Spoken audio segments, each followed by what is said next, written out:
What's up guys, GameRager95 here, and welcome to episode 6 of my Everton career mode, which I brought back after an extended break to focus on the Ultimate Team stuff.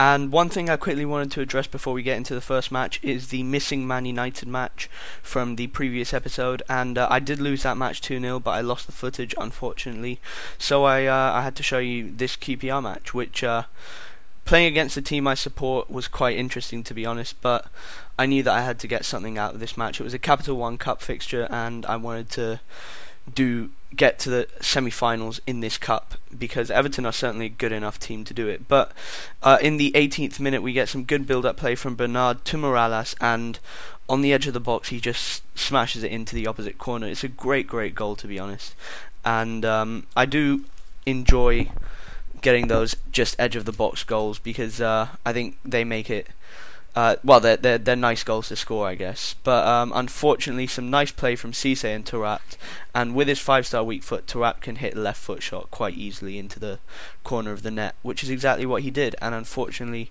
that meant that at 90 minutes it was 1-1, and we would likely be going into extra time unless I could score in the 90th minute. And some nice build-up play from Fernando to Jadson, and Ahmed Musa just about to get his shot away, and it is blocked, and that is how the match ends in normal time. So we have to go into extra time, unfortunately, which is a bit annoying, because it means that my players will lose more stamina than I would have liked them to, and it just keeps going. We don't actually get a goal in extra time, so we have to go straight to penalty shootouts. But I did dominate. I had 8 shots and 7 on target, whereas QPR only had 8 and 3 on target. But if you caught a glimpse there, you could see my penalty takers were not all that great. But I did have one saviour, and that was Jack Butland in goal.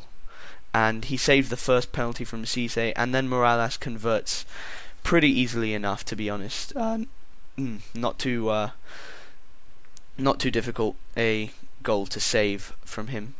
And then Park Ji-sung steps up, and yet again we see our goalkeeper Jack Butland making a great save, and Ahmed Musa's penalty just smashed into the top net, which is exactly where you want to put it from these sorts of penalties.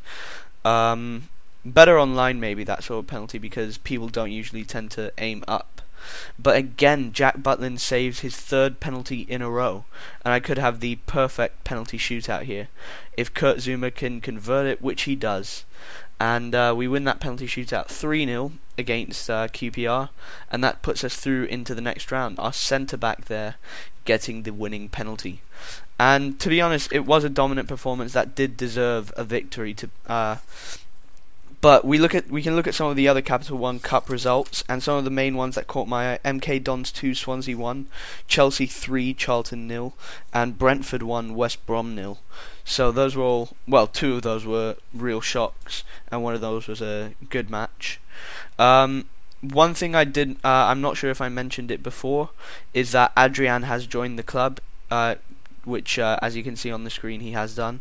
And also Rodrigo has joined the club, which means I've now got more options attacking wise, which is always a bonus, I guess, with a club like Everton, because I now can use Bernard or Adrian in attacking mid, or even Ross Barkley, and I've got in striker Musa, Morales, Jelavic, and Stephen Naismith, Hallam Hope, and Rodrigo.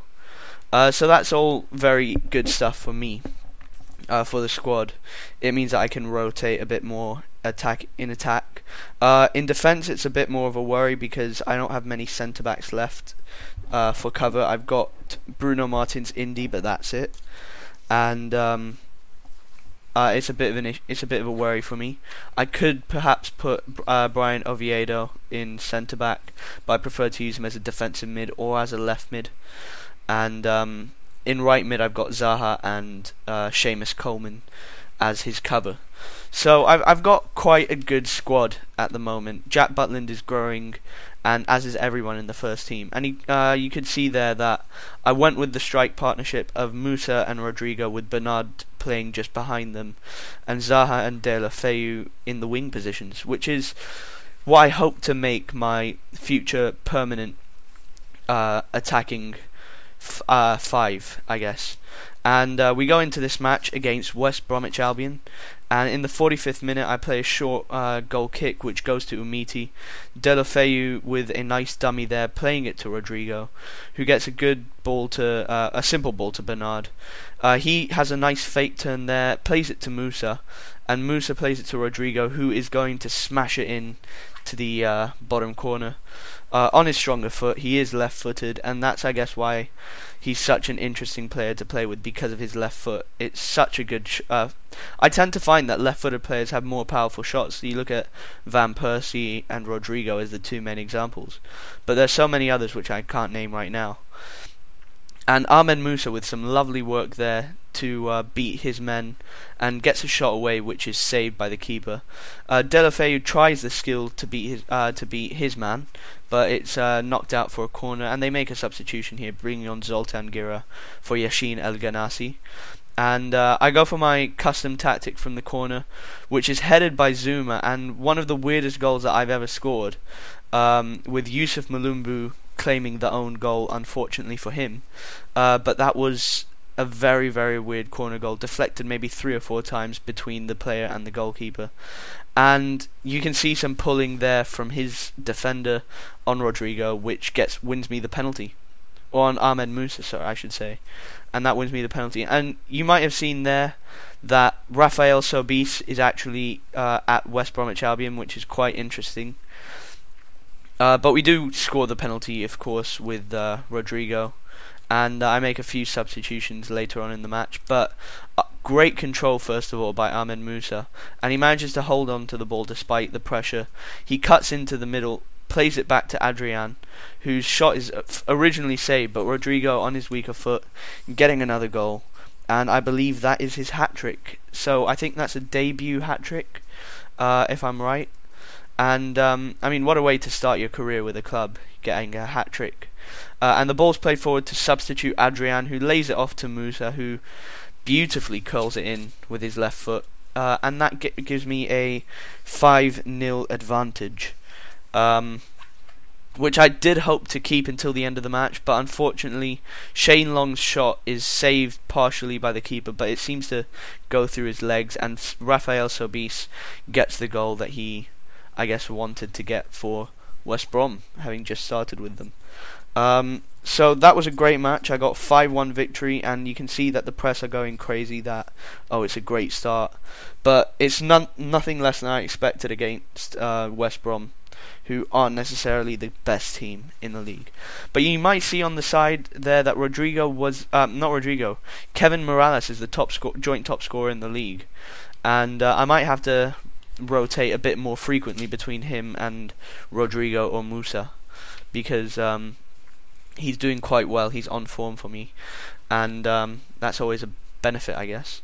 But we go into this match against Aston Villa with a very weak team. We got Adrian actually playing left wing, just because we don't actually have much cover there, with Brian Oviedo playing defensive mid. And he plays the ball to Morales. Morales plays it to Hope, and unfortunately it's blocked, because that was some great build-up play involving Hallam Hope, who is a good young player, and who in my other career modes has actually grown to about 82, but is ridiculously fast. So he's someone that I'm looking to push into the team, I guess, a bit more regularly in the future. And yeah, he's certainly a good youth prospect, as are most of the players that I bought for this team. But the match ends here 0-0, unfortunately, against Aston Villa, which is a very disappointing result, especially, well, I guess it was an away match, but it's not that bad. But I think one of the bad things to come out of it was that Ross Barkley has suffered a 9-day injury, unfortunately. But that's going to be the end of the episode, guys. I really hope you enjoyed it, and don't forget to like the episode, subscribe, and I'll catch you all next time for my next video.